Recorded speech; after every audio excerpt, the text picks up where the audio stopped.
ang breakup noon at ngayon po ang pinag-uusapan natin na dahil mainit na usapin nga sa showbiz ang pagbablock, pag-unfollow, pag-unfriend, pag-uusapan natin ito. Dapat nga bang i-block sa social media si ex at pati ang mga friends nito? Isa-isahin natin ang mga kuro-kuron ng mga panel natin ngayon. Amiga, would you care to go first? Okay. Well, I am guilty of have blocked someone before that we're no longer together. But I don't normally do that unless talaga there's a reason. Talagang toxic siya. Oo, naging toxic yung relasyon, naging toxic yung pag-breakup. Pero kung hindi, as much as possible, may nag-share naman kayo ng good time. So, just be friends. Be civil about it. Casual lang. Oo. Basta naging amicable. Amicable, ang yeah. paghihiwalay. Paghihiwalay, oo. Pero syempre, pag ugly yung paghihiwalay, why will you subject yourself to that kind of toxicity, di ba? Kung araw-araw nakikita mo sa feed mo, naaasar ka. Pwede yung unfollow pa, di ba, Mama P? Kasi at least Pwede hindi mo nang mag-unfollow, block. not necessarily Oo, block. Oo, unfollow is okay. It's Unless they start bugging you, then you really need to block them. Tama. Or they start showing up doon sa... Alam mo yung mga stories nowadays, di ba? Yeah. Yung mga una na nakikita mo dyan, ibig sabihin, lagi mo chine-check yun. Ay, ganun! Yeah. So, kung lagi sila yung mga bilog na nasa Yeah, profile mo, pala. ingat kayo. Tingnan nyo na rin kung ex ng partner nyo ngayon. Yan na nasa bilog. Joke lang. So, yan yung payo ko. Pero Yun yung share hindi ka ko. na curious. Syempre, if you block them or you unfollow them, you Curious don't know ako. what they're up to. I'm curious, Mama P. I check it too. Tama ka! Siyempre, I'm going to Kasi be nga, ikaw honest. yung, syempre ikaw, it's my social media, it's Right. my phone, so Yes. dapat ikaw yung may upper hand. Correct. And I check yung mga hindi ko na pwede kausapin or hindi ko na kakausapin talaga. Curious pa rin I use siya. somebody else's account. Ay, let me see kung what is up. Yun, syempre. Yung, Yes. pero yun yung friend mo na finallow yun, no? Diba? Why not? On your own terms. Hindi yung yung parang hindi ka ready tapos biglang No, sumulpot. Yung pag gusto mo lang asarin yung sarili. Yes, correct. yung bored na bored. Gusto lang niya masaktan yung sarili niya talaga. Yung araw na yun. Gusto ko masaktan, masyado akong happy today. Let's change Bawas this. happiness. Si Amiga millennial Balance yan. lang. Yes. Si Nikki na Gen Z. Ikaw ba nagbablock, unfollow? Binabalikan po. Yung mukha ni Miyuki. Bakit? Binabalikan po niya. So, ina-unblock the person? Joke lang. Or Nikki? Joke lang. Content. Pang thumbnail lang. Ano yun? Ano bin sabihin nun? Yung comment niya pang thumbnail. For the clickbait. Actually po kasi, pag ganyan yung situation, it depends po talaga sa situation. If you want to move on fast, you have to block him. Kasi syempre... Merong pagkakataon na ayaw mag-move on fast. Ganun ba yun? Hindi, Na gusto mo namnamin yung heartache mo. May ganun. Kasi syempre po as a Gen Z, parang syempre pag first time mo ma-in love, syempre hindi mo maiwasan na masastalk mo pa rin siya kasi miss mo siya, ganyan. Pero in later days or pag parang lahat na labas mo na yung iyak mo, lahat ng sakit na labas mo na, you feel free to, choose between either you block him kasi moved on ka na or just stay, yung kahit di mo na siya unblock, parang kahit nakikita mo siya, parang unbothered ka na. Unbothered. I love that. Unbothered. Sila, no? Much better. Wala Unbothered is the silang term. care. Gusto nila mag-stop. Depende po, Ganon. Si Miyuki, Ayun, what have you done in the past? Make us kwento na lang. Gusto ko ako kasi po, I think naman kasi na once you put yourself out there in the social media, your life is an open book. Kahit pa mag-unfollow ka or mag-block ka, they can make a dump account to see. So parang I think it's not effective. Well, for me.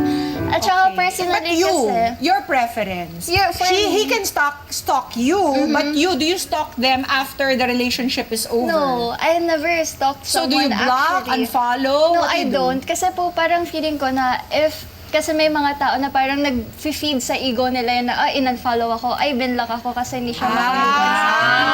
Iba naman yung pananaw na Hindi, yan. Kasi it will will make you look like you're affected. Yeah, she put an energy na parang she had to unblock me. Sabi ko, ay hindi, gusto ko makikita mo na nag-grow ako without you. Good job ka I dyan. love it. Grabe, kaya niyo yun.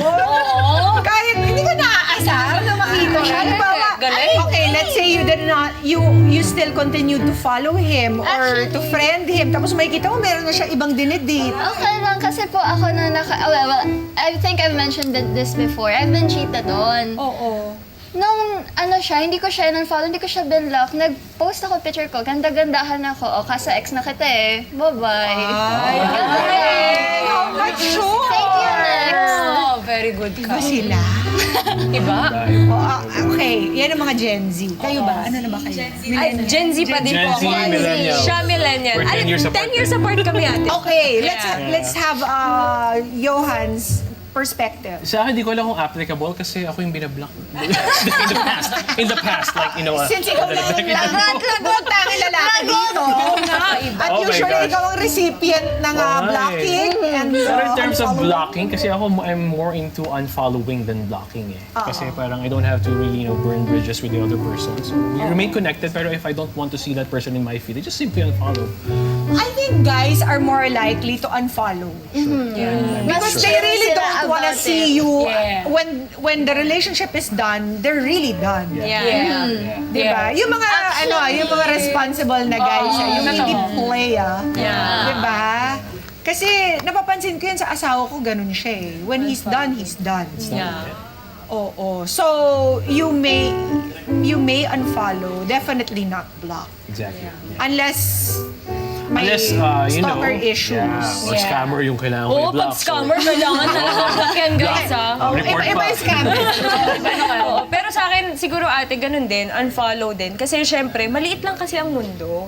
Lalo na sa industry natin, you know everyone ganito ganyan. Eh, paano kapag kami nasabing ganito ganyan? So, we don't want that. We just want to keep the connection, reconcile, yun nga yung sinabi nila, kung meron kayong hindi na pagkaayusan, mag-ayos kayo as friends, pero don't reconnect na. Or in the It's context okay. of ex-boyfriend. Eh, oo, Ganun din. oo. Pictures. Pwede ba pag-usapan din yun? Yung mga pictures, ba ina-erase nyo lahat? Pictures. Grabe ba? What about the good times? Do you also want to forget about the good times? Maybe ate, isa sa mga narinig ko na advice dyan, if you want to remove all the bad times, just make a new memory dun sa sa place na yon o kaya Yeah. dun sa You change sa the situation, narrative. sa pagkain, ganyan. Yeah. Make a Oo new naman yun. memory out of it na Oo. para ma-remove na siya kasi wag nating So you take new photos, delete the old Kasi, ones. Change the kumain sa narrative restaurant lang. na yun, bakit ba? Paano kung nagpunta kayo sa sa Baguio, hindi ka na pupuntang Baguio. Correct. You can't Don't really always have to connect Pero them. yung pictures, ina-erase nyo. Ako, well, personally, tinatago na po sa baul. Oh, nasa Ay, online eh. I think Online when you're pa. But what if you discover the baul, Johan? Would you get affected? Okay na. Pero unless na Ay, ako kinip na talaga madaming sa gano'n akin. kasi ako walang ex-stay. Siya meron. Nakikita ko yung, ay, She knows the long list of my The long exes, so list alam niya na, lahat. oo. So alam nakita niya ko yung mga picture, ay, ganito pala siya, no? Ah, okay. Masasabi ko na lang, maganda pala talaga ako. Cheres! Joke lang po. Ganda lang. Tanungin natin ang isang representante naman ng baby boom. Ng baby boomers, ng mga boomers. Sino ba? Si Aling Josie na nasa Uy! audience natin. Aling Josie, kayo po, nung nagbe-break po kayo ng boyfriend nyo before, ano po yung ginagawa ninyo? Naglilinis bahay din po kayo ng kanyang mga kaanyuan, ng kanyang mga sulat, ng kanyang Nagsusunog. Ano po ba? Uso nun? Telegrama. Mga batukan ako ni Aling Josie. Huy, may telepono na. Paano po kayo? How do you mend your broken heart? Do you, Pag galit lang po ako, binablock ko po talaga siya. paggalit? Pag galit po ako sa kanya, nagbablock po ako. Okay. Pero nung panahon, Pero, may block yung block yung nung ano po, nung wala ka Oo, naalis ko lang yung sarili ko po. Naglilinis ng bahay, ganon. pero yung mga ex nyo po, meron pa kayong mga picture sa bahay? Wala po. tinatapon nyo na kapag tapos na tapos Di na? wala po talaga kaming picture. Back in the day, wala pang picture. Back in the day. Ano lang, Di ba kasabay yung lang. camera da? Mga liham po. 31 Meron pa shots. kayong mga Ayun, mga liham po meron. Ay, kahit hindi liham ng mister nyo, yung liham po ng Tinatago ko lang po yun. Pag kahit galit ako, tinatago ko. Hanggang nung nag-asawa na kami, may mga anak na, andun pa rin yung mga sulat. Ay! Ano pong balak niyong gawin doon? Bakit po tinatago niyo pa? Wala po, nung may mga anak na po kami yun, pinapakita ko sa kanila yung mga sulat namin. Ito na naging Opo. boyfriend ko. Kasama niyo po ba si mister? Opo. Yun naman pala. Kaya pala twinning Na-affect po ba kayo na tinatago pa ni Ma'am Josie ang mga liham ng kanya mga ex-boyfriend? Wala po. Hindi po. Kasi ang alam ko, ako lang po ang naging siyuta niya.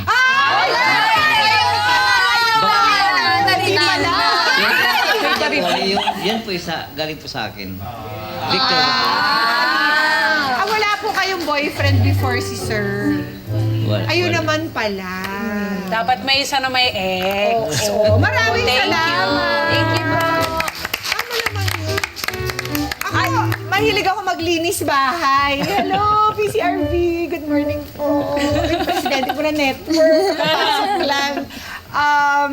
Yun, ako talaga mahilig ako maglinis bahay. I don't want, kahit nagkaroon ng good memories, Yes. parang for me, respeto lang dun sa correct. person you're in a relationship at the moment. Parang I feel like, yeah, I owe it to him to not na relive those things, di ba? Anong ginagawa mo sa mga pictures, ate? Wala na, they're in the trash somewhere. I don't really know. Recycled bin. Kahit yung mga... Sino yun? Totoo yung sinabi nila. Kawawa naman ang environment. Magsisiga pa ako. Wag na, no? Ginawa ko na lang siyang, recyclable material. Recyclable. Ginawang project ng anak. Kinulat. Cut out, kailangan ng cut Ginawang out. bad villains sa storya. ng Hindi, tapos when it comes naman to social media, yeah, like Amiga, if kung okay, kung friends mo pa rin sila, hindi ko naman sila binablock. If they're not a nuisance to me, then they're not blocked naman. But I will not necessarily follow them either. Kasi nga, that What's the point? kaakibat pa rin yun ng respeto ko dun sa asawa ko. Diba? I remember nga one time, kasi syempre I'm not the first girlfriend of my husband. He's had girlfriends before. At meron sila mga photo album sa bahay nila before that we were going through. Tapos nakita namin yung ex-girlfriend niya dun sa isang naging photo project album. talaga yun. Naku! He never heard the end of it from my children.